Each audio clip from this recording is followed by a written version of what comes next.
What's up, everybody? Welcome to episode 26 of the Backpck Podcast. I'm your host, Brett Thomas. Today's guest is Rob Brantly. And running is Blanco. The throw. Got him! Rob Brantly throws him out. Brantly's throw. Wow, on the money. Brantly hits that one to right center field. That ball's deep. That ball's gone. Rob is currently in his 15th professional season, playing for the Durham Bulls in AAA for the Tampa Bay Rays. He's been with 12 different organizations, and most importantly, he's seen this position evolve a ton. And I hope you guys enjoy it.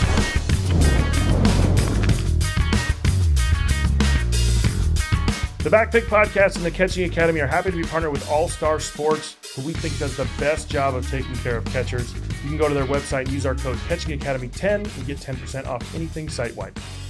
Talk a little bit about this kind of quintessential professional baseball life you've been living.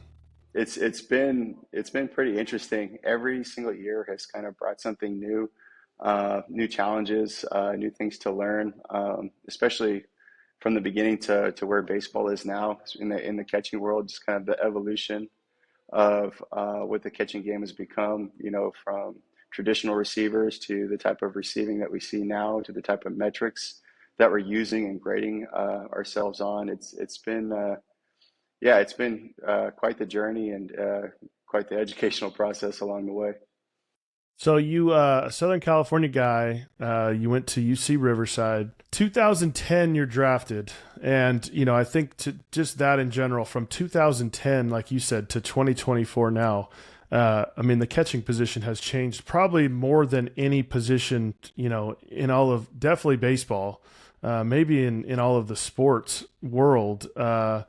Talk a little bit about that in terms of, you know, what you used to do, and then kind of the idea of like, what was everybody's thoughts as it started changing, and like, you know, a lot of pushback, and like, were you ready to jump right into all the new stuff? Talk to me a little bit about that. Yeah, I mean, when I started, it was still at its roots very traditional. Just kind of finding a comfortable stance, shoulder width apart, getting down into, you know, a two-leg crouch, and you wanted to stay as soft as possible while receiving the ball. The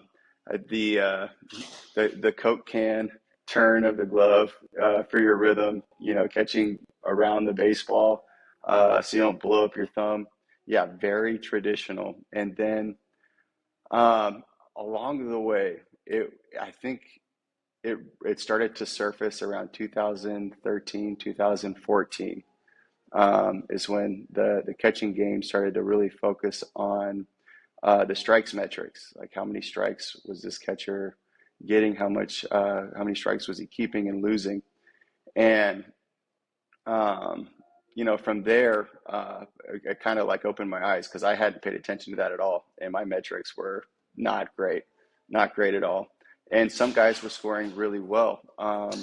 And we were trying to figure out why they were scoring well and we weren't scoring well, while using the same sort of, you know, philosophical, you know, stay soft, you know, sort of mentality.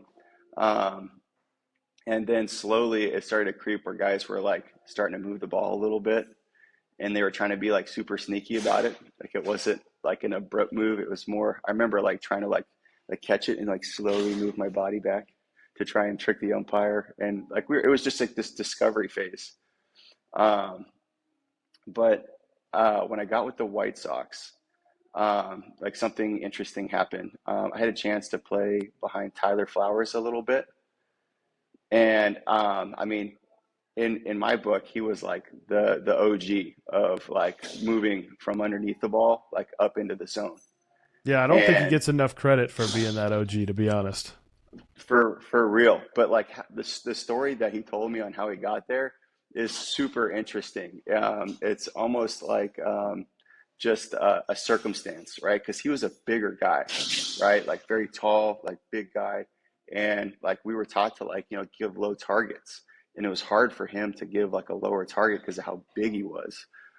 So he said like, I don't know, just to like get my glove down there, I had to like get down to a knee, and I had to like bring my glove down. It was the only way I could get my glove low enough, and then I would have to bring it back up. So it was like only by circumstance was there like this discovery of where he started talking about matching angles and, matching the velocity of the ball coming back in so that he could keep it in the strike zone or, be able to manipulate the ball. And again, he talks a lot about leverage, and I think that's like a really important word. And there's so many times like the moving of the ball, there's this like bad narrative of like we're trying to kind of cheat the umpire in that sense, or that it's like, their movement has been used with gloves forever. I mean, infielders are the perfect example. I mean, they use their gloves, in to out to in, through it, give with it, whatever it is. I think once we started to say like, hey, yes, are we always trying to kind of manipulate the umpire a little bit? Sure. But it's like, we just got to catch this thing with some strength. And if we catch it with strength, then the umpire can go, if it was a little easier to catch, it's probably a strike. If it looked like it was difficult to catch, well, then that means it was probably a ball. Yeah, without a doubt. Sure, getting strikes, things like that, like we're measured on it, right? And it's like, a big part of like, year to year when they look at our metrics, like, is this guy gaining strikes or, is he losing strikes? But the reality is if we're on the side of not moving the ball, like say like a more traditional sense, like the force of the ball is just going to take your glove out of the zone anyways. So trying to meet it with force is the only way to actually keep those edge balls that are actually in the zone, like keep them in the zone. It's the only chance we can combat it. No, I love that too, because I tell that to our guys all the time. I'm like, basically, high school umpires, little league umpires, they're all awful, right? I mean, kudos to them. I'm not, knocking them. I appreciate them being out there and all that. But the reality is, like, you almost can't really, evaluate yourself on balls and strikes at those levels. And so when I say how you receive it, I go, hey, tell me what percentage of balls do you think you are controlling, and what percentage of balls do you think are controlling you? Because at the end of the day, that's really how we're going to evaluate ourselves when we don't have the metrics and the things like that. So what are some things, obviously creating that leverage is important. What are some things and some drills you're doing to work on that? Well, one thing that I can really connect with there is like when you tell players to grade themselves on how well they're controlling the ball. I love bullpens in my prep work. I love getting live reads off pitchers, and on every single pitch that is thrown, there'll be myself and my catching coach, and we'll grade each one. I'll have my own grade for it and how I felt with it. He'll have his grade. If we have anything lower than like an A grade catch, like we both have to explain why and give a solution. So that way, like there's the accountability of making sure that I'm doing everything possible to control that pitch as well as possible.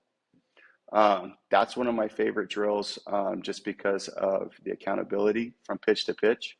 Are you doing that? Are you doing that during the bullpen? Or are you like looking at video after and like going through it? During the bullpen. Like, okay. I do it in real time. You know, the game happens in real time. You got to make adjustments in real time into the next pitch. So I think that part is kind of essential to make sure you're doing it in real time. There's always time to reflect back, do an after action. That's great. But like when you're in the game, like the next pitch is going to come, and you got to be ready for it. No, I love that. So minus the bullpen and feeling that, are there any drills specific to just figuring out angles and paths to create that leverage we're talking about?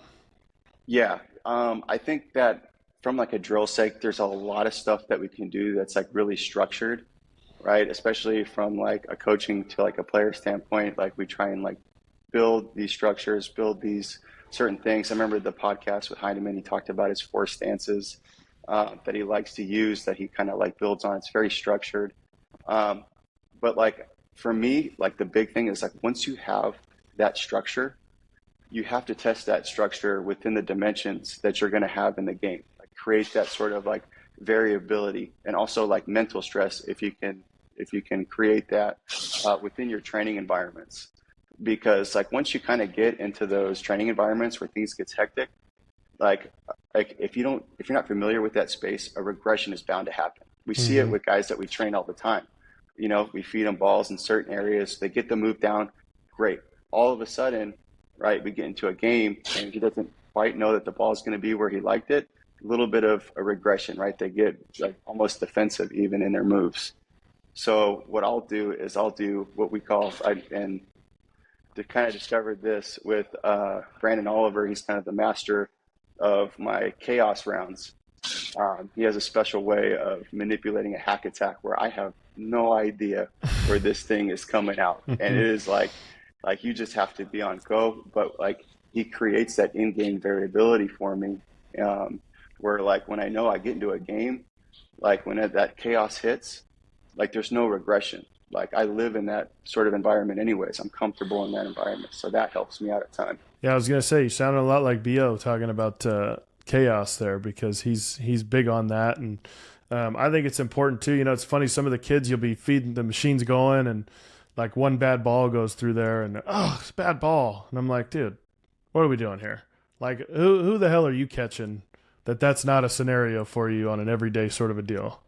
Exactly. Yeah, and having the accountability of like, okay, that happened. What's the solution to that problem when it comes up into the game? Yeah, for sure. For sure. So when receiving started to get, obviously we got a metric to it, you know, it became a massive deal in terms of figuring out that. And I think a lot of maybe not stated enough is the fact that the umpires being graded became a big piece of this too, right? Where, you know, you didn't get to just, you know, I think about a lot of those pitchers from the 90s that, you know, catchers just sat out there 6 inches off the plate and they'd hit the spot. And, you know, they had kind of in their careers earned a bigger strike zone, and obviously can't happen in today's game. So talk a little bit about, since we're trying to now really understand getting outs in the strike zone, because we have to, talk a little bit about your setup. You know, I think the Rays are pretty specific on a certain way that they like guys to set up. Talk a little bit about that. Oh man, yeah, the Rays. This has been an interesting organization to be in with that kind of stuff, because they do have, you know, their own kind of unique ways of approaching it. But surprisingly, they keep things super simple for their players and what they're trying to accomplish with pitches inside the zone. So a lot of our setups just tends to be more anchored on the plate. And with that kind of creates like the variability of like, okay, like if they're trying to throw these balls just within the strike box, it can kind of be, you know, anywhere within the strike box if the player doesn't have that sort of command, but has that kind of stuff. Mm-hmm. Right? Like their stuff is really good. So yeah, a lot of times, like my stance, like I'll do like a variation of like multiple kickouts, just to kind of broaden my center of mass, so that I can have that kind of stable variability in my move to get behind baseballs and still control them, you know, to keep them in the zone. Yeah, I think it's interesting. And I think obviously at that level, there is a little piece of like the stuff is so good that it's like we're just kind of throwing it in that general direction. And, you know, you guys have to be able to kind of work everything that's over the plate. But at the younger ages, it's the same deal where it's like, you know, just understanding that, like, you know, I talk to the kids the difference about control and command. And it's like sometimes you have pitchers that have control.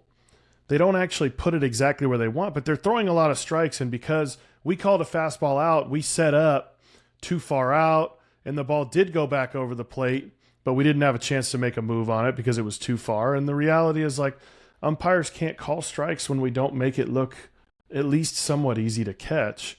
So I love the fact that, and I know multiple organizations now doing this, like on the plate, we talked to our guys. I started, I'd say like 3 years ago, it was like I told the guys, hey, I think 60% of your body should be on the plate. And then now I've gone to 65. And now I'm at the point where I'm like, here's the deal. Just have 75% of your body on the plate. Like, you know, whatever's like your foot or your knee, whatever is on the outside, that's the only thing off. And, you know, again, if a guy's giving you 6 inches off the plate, okay, go sit out there. I'm not going to take it away. But I think that that it's important that guys understand that we are keeping strikes on pitches that are not always where we are looking. Yeah, that's huge. It's always like, to me, the receiving game like is one in how you handle unintended locations. The intended locations, like those should be layups in your mind. Like you practice those moves, great. Like once you get like the mastery of like, okay, I'm expecting the ball here. Yeah, I'm athletic enough to move it back in the zone, make it look easy. Then the receiving game changes. It's like, why are the players that are constantly or consistently in the top 10, top 5 of receiving. What are they doing differently? And if you watch, like their reflexes are so trained on those unintended, their first moves to the ball and those reads to go get those are so quick, right? That they get more unintended locations for strikes than the other ones do. And they're all really good athletes, but these guys are training in a different space than others. And I think the mislocation thing, so tell me a little bit about what kind of your approach is on that, because I find too where it's like guys do recognize, and I love, Brandon talks about time management, and I think is just such an incredible term for kind of how we figure out our timing. But it's like, okay, it's a mislocation, and a lot of times it's like I'm set up away for this ball and it's a mislocation. I just go attack the ball. When the reality is like we still have to create a path to that ball, even though it's not in the intended location. So talk a little bit about what, I guess obviously there's some natural ability and reflexes to this, but like, how do you kind of train the ability to like not make the move be like the panic, just go get it, and more like, oh, there it is. This is the path I need to get to go. You have to put yourself in that space, right? That kind of like panic space first. Like if you haven't trained it, right, the first thing that's going to happen is this panic. Right? Then you have to ask yourself, okay, like what's the solution? So like the more times that you can put yourself in a situation where you're getting an unintended location, right, then you can start to like self-organize some solutions on how I need to take my glove from point A to point B where I can still get around it. And you get to recognize it more. And the quicker you're able to recognize it, which can only happen through reps, like that's how you're going to manage your time a little bit better. So like for me, it's kind of been like where the majority of my training, like I would say almost 95% of it, I don't know where the ball is coming in. So like for me, like it's not so much like the pitcher missed his location. Like to me, the pitcher just did what he was supposed to do. Now I got to do what I'm supposed to do and be in a good position to receive this ball regardless of where he throws it. For sure. No, I love it. So obviously the receiving piece came in, the moving the ball became a big thing, and then came the one knee stance, which is obviously still 5, 6, 7 years later still seems to be a controversial topic for some. Talk a little bit about that evolution and you kind of going into that, and then obviously then evolving it to runners on base and things of that nature. Okay, yeah. Yeah, so like when I first started, it was very traditional. It was kind of seen as a bit of lazy to do the one knee. Yeah. Like when they first started to like kind of be okay with it, it's like, if you're having a long game, you need to take a little break or it's a long inning, yeah, catch a few from your knee, but then you get back up. I think Tyler Flowers was really the like kind of first guy I seen go down there and do it just out of his necessity, like his physical necessities to make it happen. I think Tanner Swanson was the first guy to like make it like where like this is a mechanical advantage for catching, not just, something to, take a break on. And when I first saw like the Twins guys doing it, I was not gonna lie, I was a bit resistant at first because not only were they knee down, like they were right knee down, and that like I think blew a lot of the catchers' minds. Like how are they doing it with the right knee down and their left leg kicked out? How are they even going to throw a ball when a guy steals? And it was so crazy watching these guys catch and watching the way that the body was able to move through that space and that they were able to accomplish, these tasks that were being asked of them, throwing a baseball, blocking a baseball, receiving a baseball better than others. But yeah, like there was a bit of pride that I think blocked a lot of us from, diving right in. Craig Driver was the first guy when I was with the Phillies in 19 to really kind of challenge me to get down there. And so like I started dabbling with it. I would do it in a couple pitches here, then I'd go back up to traditional in other circumstances. Receiving was okay, started to get a little bit better. I was working under balls better. Then I went to the Giants, Craig Albarnez, another great catching mind there. You know, he wanted me to like really go for it. You know what I mean? Like I had everything to gain with nothing to lose with like helping out my catching metrics and going all in on this. More data was coming out that this was beneficial. So then like that year I really exclusively started to like do it, and like it was helping. Like I was grounded, I was on the ground. But then I got traded to the Yankees, and that's when Tanner Swanson was with the Yankees at that time. Aaron Gershenfeld was their catching coordinator. I got to go to the alt site, which was like probably the biggest like game changer for me as far as like learning how to receive. Like I understood finally like why I was down there and how to utilize like proper glove layering, pre-pitch, and the proper glove routes to the ball, right? So like the structure part of my progression here with receiving, like was really starting to get strong on why I was doing it. Will you explain glove layering? Yes, yeah. So glove layering is essentially your pre-pitch, where I'm giving a target to the pitcher. The pitcher is going to start his windup, and I'm going to layer my glove down as he prepares to throw, so that I can prepare to receive the baseball from underneath it up through it. And then I was kind of using kind of like a pre-pitch layer to like where the intended spot was supposed to be. I don't do that so much anymore. I tend to layer really neutral because I trust my reflexes a lot more now than I did when I first started building up. But so I really got this like sound structure of glove layering, glove routes, and a stable base at the bottom with my one knee setup. Then 2021, I had a full season with it in game, and my catching metrics like for the SL Plus skyrocketed. Best year I had. It was an absolute game changer. And then 2022, I meet Brandon. The Yankees hire Brandon in the offseason. Turns out we're kind of from the same area in Southern California. And then we get to discover this, where we kind of had similar ideas. This is where I started coming into the realization that unintended locations were where the best receivers were winning. And I went to Brandon. Brandon had already had a foundation in like chaos theory is what we call it. And in that offseason, like my goal with him was just to see how far we could push it. And man, oh man, did he really like push my game to the next level there. And I like just getting ready for anything, right? Feeling like I said, it was no longer like the pitcher's fault for an unintended location. I was taking the accountability of like when it's unintended, I have to own that because that's what the best players are doing. And that was a great off season. And I came in and had another great receiving year, scoring like really, really high. And it brought me into that realm of like being a consistent, good receiving catcher.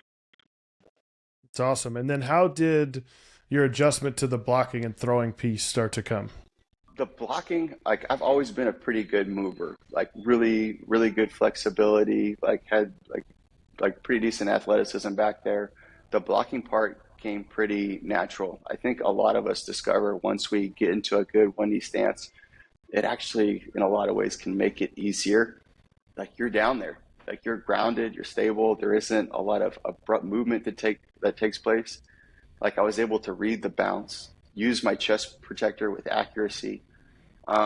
It was more so just learning the degrees of kick out that were going to give me leverage on certain pitches that were going to sweep further, and I needed more force going this way, or a certain amount of kick out so that if it was a tough splitter, I was going to have to bounce in the middle. I was already going to be down there. But for the most part, blocking was a lot easier. Throwing, I would say, was like one of my bigger adjustments with it, just to find where I can most athletically get through the crouch and still be a quality receiver, because we receive far more than we're going to, block or throw.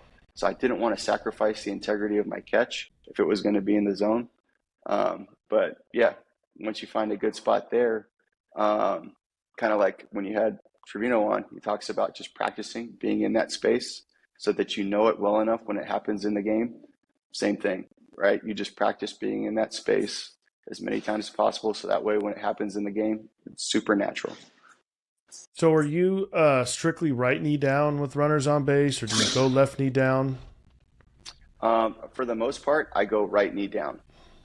It's kind of right knee down, kind of, I would say less kick out, more anchored, like under my body, like my feet are more under me, where like my posture, like I make sure that like in that posture, I'm a little bit more forward so that I have the variability or the freedom, like with my arm to make the proper glove moves, especially on this side. If you're Mm-hmm. going really anchored, right, you're going to have a tough one if the ball gets outside of your body.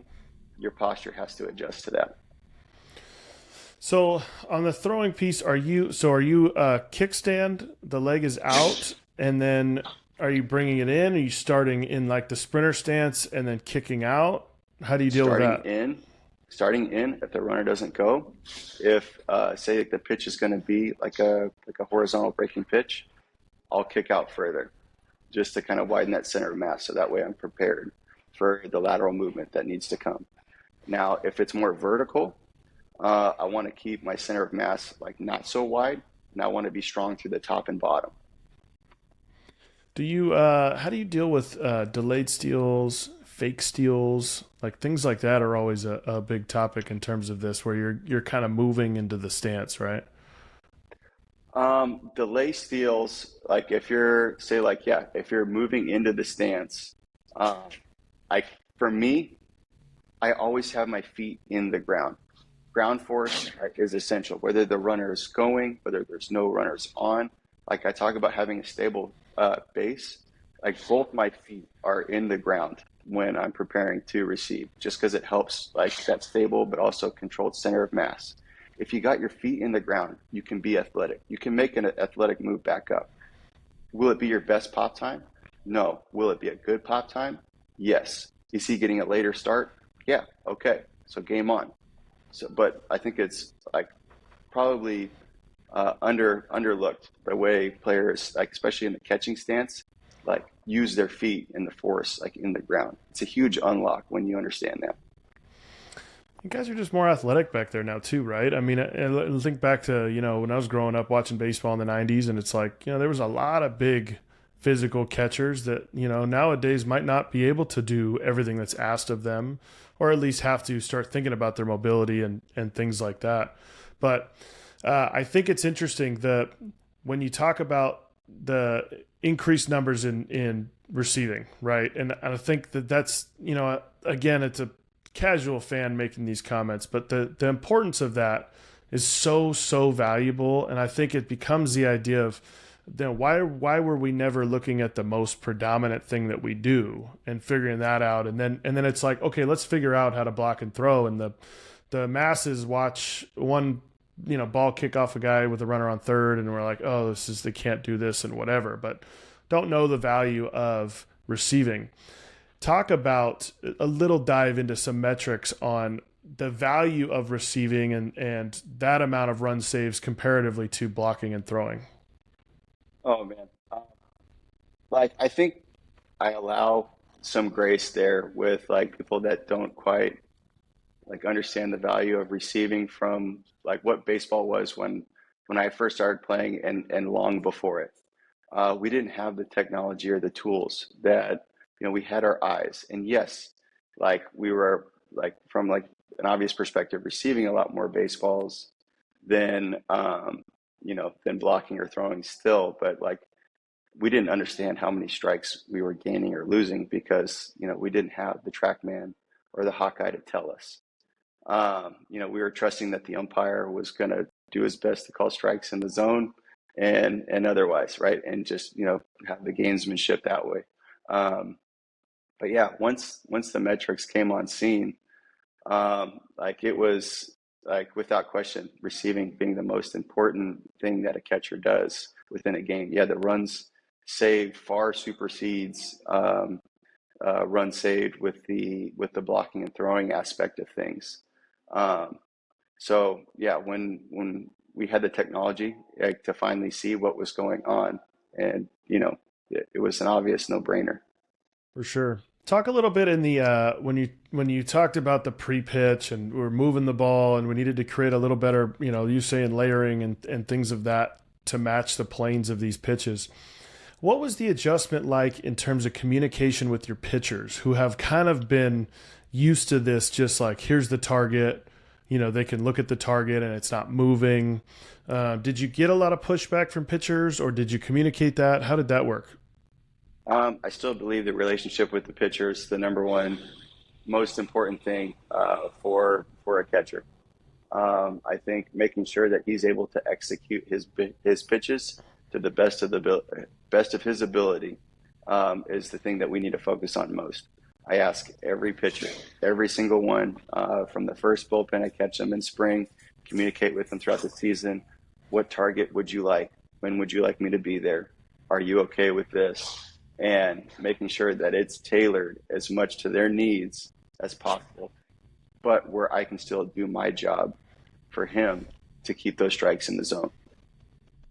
Yeah, I think I get that question a lot. On my pitcher, I said, hey, like, they're number one. Like, obviously I know we're working on stuff to help you create a better position to receive, but at the end of the day, like, if that guy's not comfortable, like, talk about it all the time. I mean, when you're hitting well and you're comfortable, it looks like a beach ball, and when you're not, it, looks like a marble. And it's the same thing for a pitcher. When they don't feel 100% comfortable, we're not going to get the best out of them. So we have to adjust to them.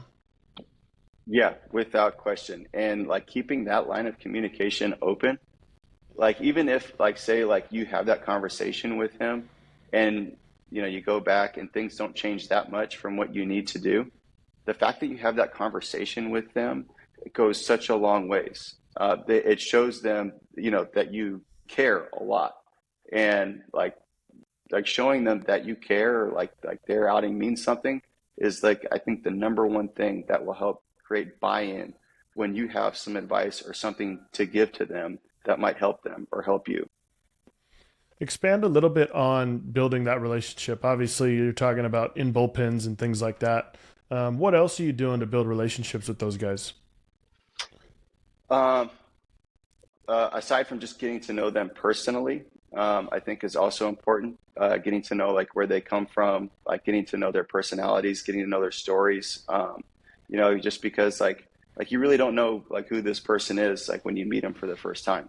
Like getting to know who they are and their backstory and how they got there, I think kind of helps you understand whenever you go out and call a timeout and you go to talk to them, like what's going to help them get refocused or locked back in when things are going, a little out of rhythm for him. And then like also doing your due diligence to understand like what has led him to be, the successful pitcher that he's been his whole career. Having those conversations on like what do you do generally against right-handed hitters or against left-handed hitters? Are there certain pitch packages or that you like, or pitches that feed off of each other?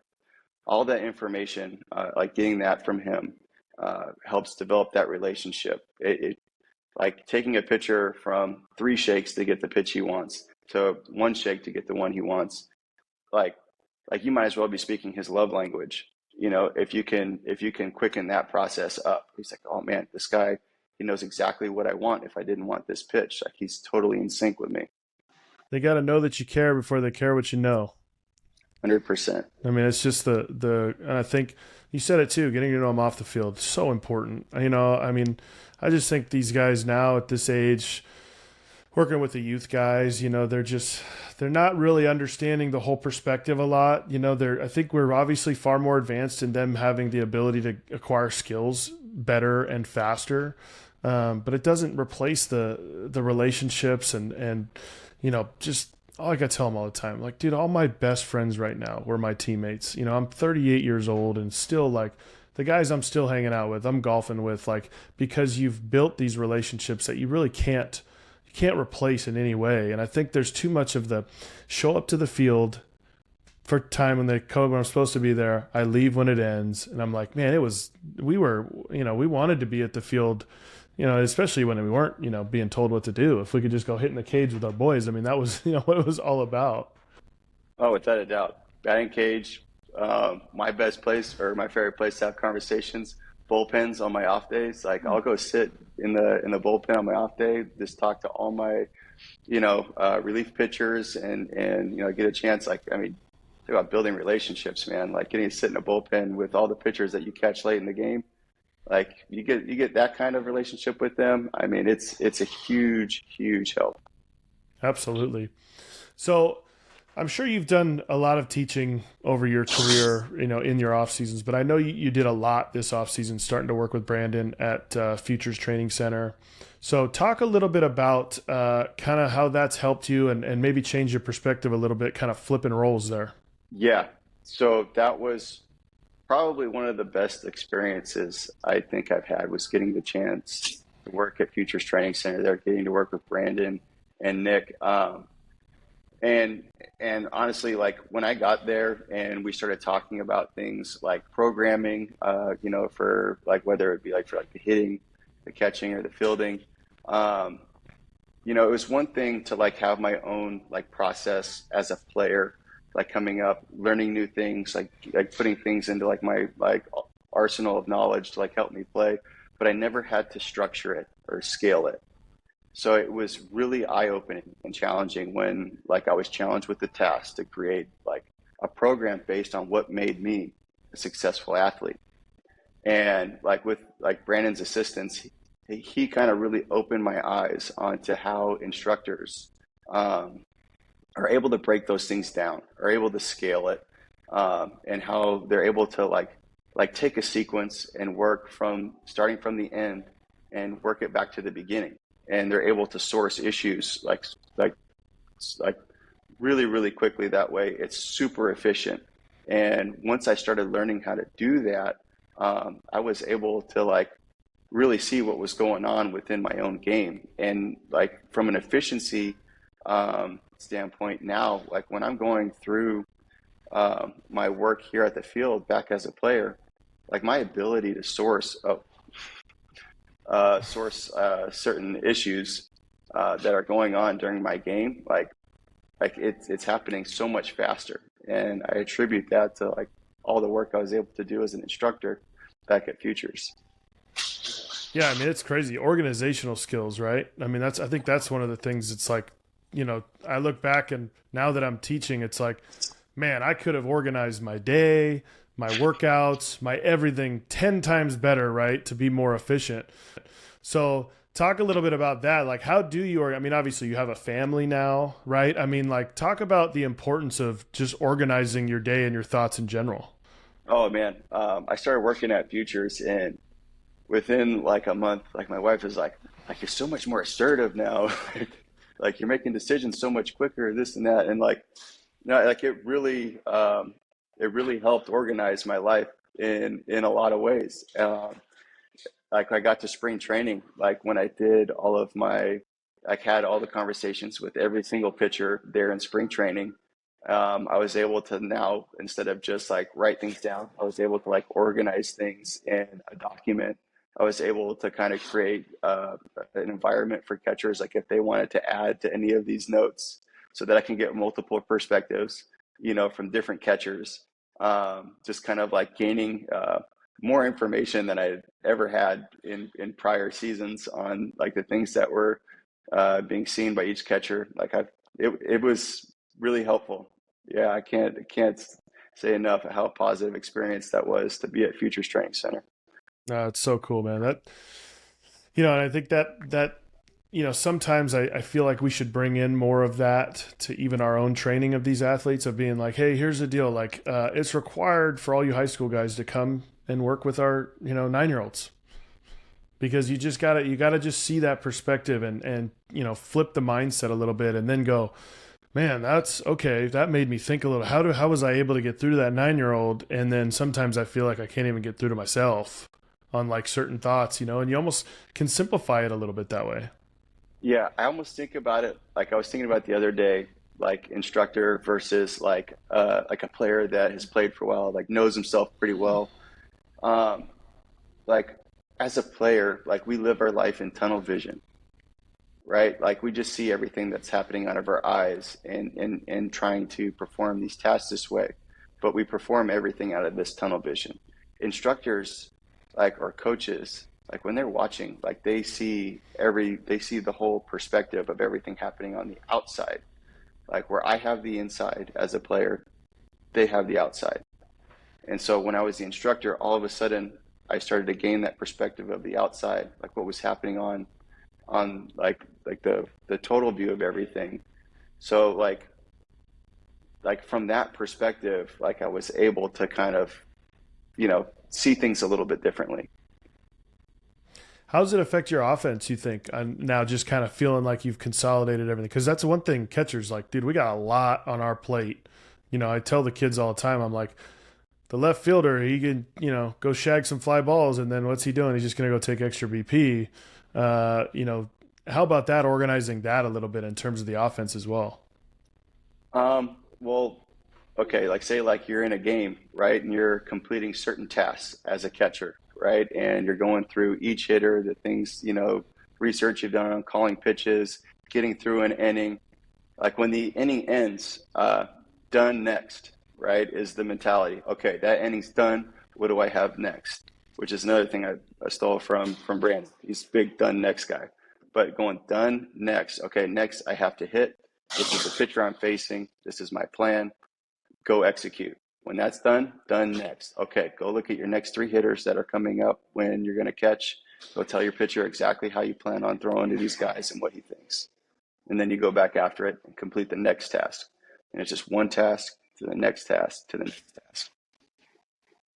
And it's obviously complex, but it is simplifying it in the sense of like, you just kind of make it more transactional. I think, we as humans make things so emotional, and I'm, for one, am the biggest culprit of it. It's like one little thing gets me in a thought and I can't get it out of my head, and it's affecting something through the rest of my day. And I think just that ability to just, hey, this happened, one of my mentors, John Baker, was always, his thing was, so what, now what, and it's like, that was so big for me to think of that. And I was already coaching when I had talked to him about this, but I'm like, that's so big. It's like, hey, okay, now I'm a golfer. So it's like, okay, you shanked a shot. So what, now what? How are we going to get up and down, right? But it's like the idea of just the simplifying it so much, we can get so freaking complex in this game, man.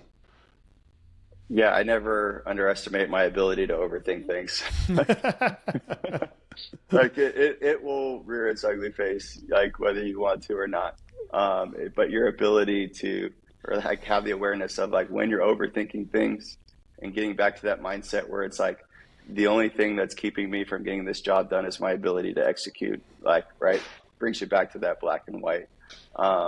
And for me, with time and experience and a lot of experience where like I wasn't being black and white, like now in my later years I'm like, hey, you just got to get the job done, Rob. Like, go out there and do the things you need to do. Yeah, experience is kind of the greatest teacher, and it seems like you always tend to have it when you needed it just before that. So yeah, it's kind of happens. Yeah, it happens right after the fact. Yeah. But I mean, shoot, I can always, lead into what next opens another opportunity. Like if you have a lot of experience, you have a lot to share to the next generation, and with you providing, all, like whether it's professional youth baseball with podcasts like these, where you get a chance for a lot of different minds to come in and share. I mean, then that experience, it gets to go to someplace good. Well, I'm excited that you're going to be at some point sharing a bunch. You already all are, but I know that you're going to give a lot to this game when you're done. But I think it's admirable. I got to tell you, I mean, just I'm looking up and your stats and stuff, and I'm like, man, 15 years, and here you are, and you're continuing to want to try to get better and do it. And so many guys would have just thrown in the towel. And I love your drive and passion for the game to keep doing it. And I know some good things are going to happen for you. With you having played this your 15th year, 12 organizations, I'm sure that's probably 20 cities. I'm going to segue into our Batesball Bites segment brought to us by Black Bear Diner. So you have a lot of experience in a lot of cities. I need one. You can give me a couple if there's a few, but some places that you've run across to eat that are really sticking out for you. Oh, man. If you knew reputation and me and food, I'm one of those like crazy health nuts. But I have like gone out and tried some unique places, but breakfast being the most probably the most frequent meal that I get to go out and try some new stuff on, with night games and all. Mm-hmm. Columbus, Ohio, North Star Cafe has always like stuck out to me. I think I've had everything on their menu, and I'm a big coffee guy, and they give good specialty roast coffees with their breakfast. And like that whole environment there was just everything I needed before a game to like get my mind right and get me feeling good for a game. So if you guys are in Columbus, look up North Star Cafe. Yeah, I was there, sweet potato hash, like that was my go-to. Yeah, delicious. I love it, dude. There was nothing like breakfast. When you're playing like on the road with the boys, getting breakfast is like, 'cause again, you're all night, you're busy, so it's like it's your time to just chill, focus on the day, eat breakfast. I get so many breakfasts on here, and I love that. I think Waffle House is still probably like if you were to ask like the majority of baseball players out of all the cool places they get to go to, they're like breakfast, Waffle House. They love Waffle House. It's always one that like I don't think I've ever even been to a Waffle House. really. Yeah. Oh, man, now you gotta go. I gotta go. I know I don't have many here on the West Coast, but I'm gonna have to when I get somewhere else, I'll have to give it a shot. Yeah, no doubt. Well, man, I appreciate you coming on. Like I said, truly admirable, man. Keep going. I know there's great things ahead for you, and I know you're going to give a ton to this game for a long, long time, too. So thank you so much for coming on and doing a little bit of that today. Oh, I appreciate you having me, man. This has been great. I look forward to getting a chance to do it again sometime, man. I really had a lot of fun. I love it, man. Thank you so much. If you enjoyed that, be sure to like and subscribe. We'll have a new episode for you every single Tuesday here on our YouTube channel and wherever you listen to podcasts.